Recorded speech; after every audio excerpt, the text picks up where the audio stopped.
প্রেম করো? গাড়ি চালিয়ে খাওয়ার সময়টাই তো পাই না, প্রেম করব কখন? আর এখন? প্রেম ভালোবাসা এইসব আমাদের ড্রাইভারদের জন্য না ম্যাডাম। কখনো যদি বলে ভালোবাসে? একজনকে ভালোবেসেছিলাম, তার ফল ওই মহাসড়কে প্রতিনিয়তই চোখের জলে দিতে হচ্ছে। ছাড়লে কেন? মৃত্যু নিশ্চিত জেনেও যেখানে গাড়িটাকে ছাড়তে পারেনি। আর আপনি কিভাবে ভাবলেন ভালোবাসার মানুষটাকে ছেড়ে দিব? কারণ ছাড়াই? কারণ একটাই ছিল, পেশায় আমি ড্রাইভার। রাখতে জানো না?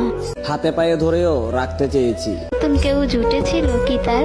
হ্যাঁ, তার ছোঁয়া পেয়েই তো আমাকে ছেড়ে গেছে। নতুন কাউকে খুঁজনি? প্রথম জনের দেওয়া আঘাতে পায়ের ব্রেকটা দুবার মিস করেও বেঁচে গেছি। পরের জন এসে আঘাত দিলে তো এই দুনিয়াটাই ছেড়ে দিতে হবে। মনে পড়েনি তাকে? অনেকভাবেই চেষ্টা করেছি ভুলতে তাকে, কিন্তু বেহাইয়া মনটা শুধু তার কথাই বল। সে যদি ফিরতে চায়?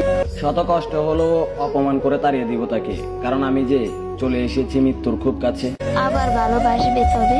আবার কি ভালোবাসবো, আজও তো তাকে নিজের চেয়েও বেশি ভালোবাসি। জীবন শেষ দেখছি। সে যেদিন চলে গেছে সেদিন থেকেই জ্যান্তলাশে পরিণত হয়ে গেছি। এখন শুধু দেহ থেকে প্রাণটা যাওয়ার বাকি। তার জন্য মায়া হয় না? মায়া না থাকলে কি আজও নির্ঘুম রাতে ওই মহাসড়কে হাতে স্টারিংটা নিয়ে চোখের জল ফেলতাম? এভাবে আর কতদিন? অচিনপুরে না জমাচ্ছি পারি যতদিন। কাছে পেতে ইচ্ছে করে না? ড্রাইভারদের সব ইচ্ছা পূরণ হয় না।